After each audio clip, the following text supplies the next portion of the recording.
자, 오늘은 미국과 이란의 갈등을 둘러싼 두 가지의 전혀 다른 이야기를 해볼까 합니다.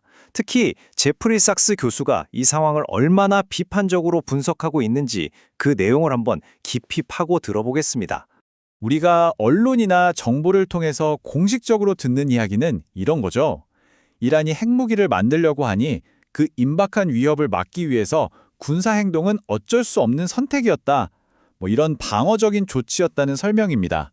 하지만요, 저명한 경제학자 제프리 sak스 교수의 생각은 완전히 다릅니다. 그는 아주 단호하게 말하죠. 지금 나오는 모든 말은 거짓말입니다. 라고요. 그가 보기엔 이 공식적인 설명 뒤에 전혀 다른 현실이 숨어 있다는 겁니다. 그렇다면 임박한 위협이 아니었다면 sak스 교수가 생각하는 진짜 동기는 과연 무엇일까요? 그는 이게 무려 40년 동안 이어진 특정 지역에 대한 지배력, 즉 패권을 차지하기 위한 아주 장기적인 계획의 일부라고 주장합니다. 여기서 패권이라는 개념이 그의 주장을 이해하는 데 가장 중요한 열쇠인데요. 말이 좀 어렵게 들릴 수 있지만 간단히 말해 한 국가가 다른 나라들을 압도하는 힘을 갖게 되는 걸 의미합니다. 정치적으로든 경제적으로든 군사적으로든 말이죠.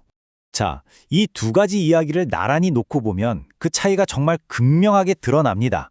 한쪽에서는 선제 타격이라고 말하는데 다른 한쪽에서는 이건 그냥 계획된 전쟁이라고 보는 거죠. 또 핵무기를 막기 위한 거라고 주장하지만 sak스 교수는 미국과 이스라엘의 패권을 위한 행동이라고 분석합니다. 완전히 다른 현실이죠. sak스 교수는 이게 갑자기 벌어진 일이 아니라고 강조합니다. 수십 년에 걸친 역사를 보면 이 모든 것이 하나의 흐름 위에 있다는 건데요. 1996년에 이미 지역 패권을 위한 전략이 나왔었고 이란의 핵 합의를 잘 지키고 있었음에도 불구하고 미국이 일방적으로 탈퇴하고 결국 군사공격까지 이어진 건 오래된 각본의 정점이라는 겁니다. 그리고 바로 이 발언이 이 전략이 얼마나 오래되고 집요한 것인지를 아주 잘 보여줍니다. sak스 교수가 네타냐후 총리의 말을 인용한 건데요. 이것은 그의 40년 꿈의 정점이라는 말 참 의미심장하죠. 자, 이제 이야기는 좀 더 커집니다. sak스 교수는 이 패권이라는 개념을 단순히 중동 지역에 한정하지 않고요. 전 세계로 확장해서 미국을 하나의 거대한 현대 제국으로 묘사하고 있습니다.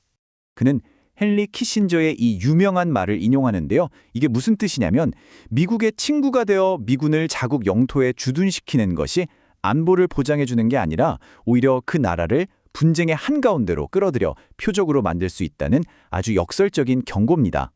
실제로 이란의 보복 공격을 보면요. 타겟이 아주 명확했어요.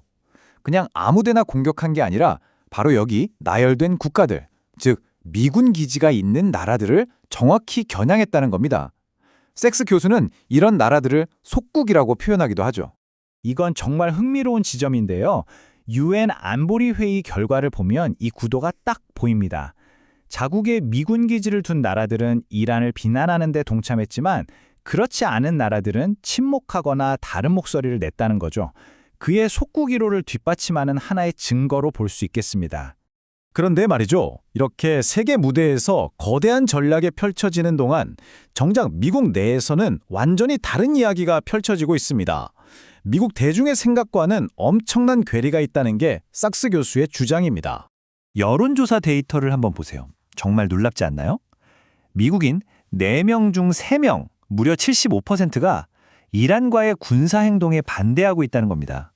이건 압도적인 다수라고 할 수 있죠. 여기서 아주 근본적인 질문이 나옵니다.